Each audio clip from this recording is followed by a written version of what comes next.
Let's look at an academic reading passage. A neuroscientist reveals how to think differently. Well, that sounds interesting. The first thing I will do is read the first paragraph. And as I'm reading it, think about what is the key word, or maybe there are two key words that show the main idea of this introductory paragraph. So let me start reading. In the first decade, a revolution has occurred in the way that scientists think about the brain. We know that the decisions humans make can be traced to the firing patterns of neurons in specific parts of the brain. These discoveries have led to the field known as neuroeconomics. Neuroeconomics, which studies the brain's secrets to success in an economic environment that demands innovation and being able to do things differently from competitors. A brain that can do this is an iconoclastic one. Briefly, an iconoclast is a person who does something that others say can't be done. Iconoclast, that's another key word. So what I'll actually do is I will underline or highlight the key words. So you could actually underline neuroeconomics. That seems to be important. You could highlight iconoclast. That seems to be an important word. Now, we're not going to read everything in this reading passage. We're just reading the first paragraph because it's the most important paragraph. Now, let's move on and just read the first sentence. This definition implies that iconoclasts are different from other people, but more precisely, it is their brains that are different. So, the key word in this sentence, again, you're not reading the whole paragraph, just the first sentence. Still, you should choose a key word. I think iconoclasts are different. That is my key phrase. That's the main idea here. Iconoclasts are different. So you just go through and do this with the whole reading passage. Just underline the key word or key phrase in the topic sentence, the first sentence. Let's look at this one. The first thing to realize is that the brain suffers from limited resources. So you could underline brain and limited resources. Well, the next paragraph has a very short topic sentence. Perception is central to iconoclasm. So you could just have the word perception underlined. Now this will help you to refer back to these paragraphs to know where to find the answers to the questions. Let's look at this one. The best way to see things differently to other people is to bombard the brain with things it has never encountered before. So see things differently seems to be what that is about. The problem with novelty, however, is that it tends to trigger the brain's fear system. So this is about the brain's fear system. Finally, to be successful, iconoclasts, individuals must sell their ideas to other people. So sell their ideas. Iconoclasts create new opportunities in every area, from artistic expression to technology to business. So that's what they do. They create new opportunities. That's our main idea there.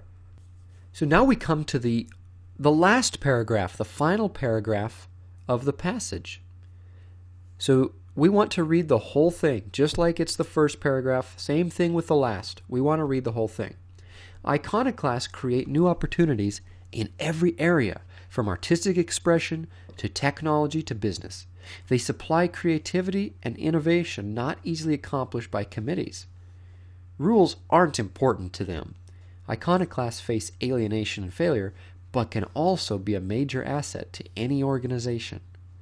It is crucial for success in any field to understand how the iconoclastic mind works. Let's look at the questions. So questions 27 to 31 are multiple choice. So when we have multiple choice questions, we want to read the question carefully.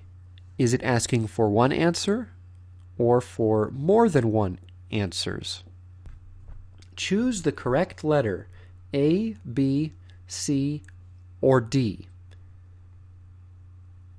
How many answers does it want? Just one answer. Let's look at the questions. Number 27. Question 27. Neuroeconomics is a field of study which seeks to A. Cause a change in how scientists understand brain chemistry. So what I will do is I will highlight the main idea in each answer. So what's the main idea of answer A? It is about understanding brain chemistry, or it's about brain chemistry. B, understand how good decisions are made in the brain. We'll highlight good decisions. C, understand how the brain is linked to achievement in competitive fields. I will highlight achievement. D, trace the specific firing patterns of neurons in different areas of the brain. Okay, I'll call that firing patterns of neurons. So those are our options. What is neuroeconomics about? Then you go back to your reading, and it says, these discoveries have led to the field known as neuroeconomics, which studies the brain's secrets to success in an economic environment. Secrets to success. Well, I know a synonym for success is achievement. So my answer will be answer C. Understand how the brain is linked to achievement in competitive fields. That's the same thing as studying the brain's secret to success. Question 28. According to the writer, iconoclasts are distinctive because... Now think of that word distinctive. Can you think of some synonyms for that word? I'm thinking of unique or different. Those mean the same thing as distinctive. Let's look at our possible answers. A, they create unusual brain circuits.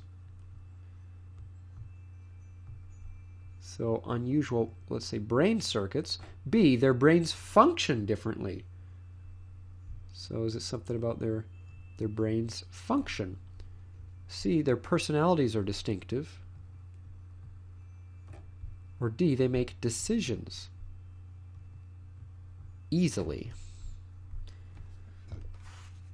I'll look at the reading. It's also in that first paragraph. It says, briefly, an iconoclast is a person who does something that others say can't be done. This definition implies that iconoclasts are different from other people. But more precisely, it is their brains that are different. Aha. So their brains function differently. Aha. So clearly the answer is B. Their brains function differently. Question 29. According to the writer, the brain works efficiently because A, it uses the eyes quickly. So eyes. B, it interprets data logically. All right, data. C, it generates its own energy. Energy. D, it relies on previous events. Previous events. Okay. So, why does the brain work efficiently? Why does the brain work efficiently? So I will look back on the reading in the third paragraph. That's about the brain suffering from limited resources. It has a fixed energy budget. Oh, it also says it will draw on both past experience and any other source of information, such as what other people say, to make sense of what it is seeing. This happens all the time. The brain takes shortcuts that work so well we are hardly ever aware of them. Aha. Well, that makes me think the answer is D. Past events. The brain works efficiently because it relies on previous events. Let's look at question 30. The writer says that perception, think about what that means, how you see things. What is perception? Writer says that perception is a combination of photons and sound waves. So is that what it is? Photons and sound waves. B, a reliable product of what your senses transmit. Senses transmit. C, a result of brain processes. D, a process we are usually unconscious of. Or sorry, a process we are usually conscious of. Okay. Process conscious of. All right. Let's look back in the reading where it was talking about perception. It said perception is central to iconoclasm. It says it is a learned process. Everything the brain sees, hears, or touches has multiple interpretations. So this does seem like a process we are conscious of. We are consciously aware of. So I'm going to choose answer D. Question 31. According to the writer, an iconoclastic thinker A, centralizes perceptual thinking in one part of the brain. So I will highlight centralizes thinking. B, avoids cognitive traps.